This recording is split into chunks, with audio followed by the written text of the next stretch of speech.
Initially, I was looking into the MSM program because I knew I wanted to go into business, but I didn't have the traditional business background. And I looked at different programs, but found Notre Dame to be the best one for me because of the community sense. It's a very small class, and I think that's really kept the community really tight and close-knit.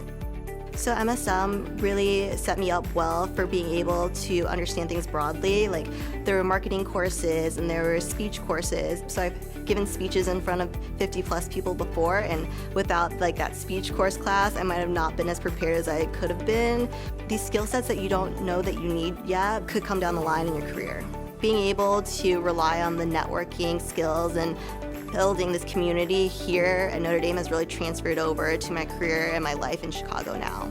For someone considering the MSM program, I would say definitely do it. It's been one of the best experiences of my life.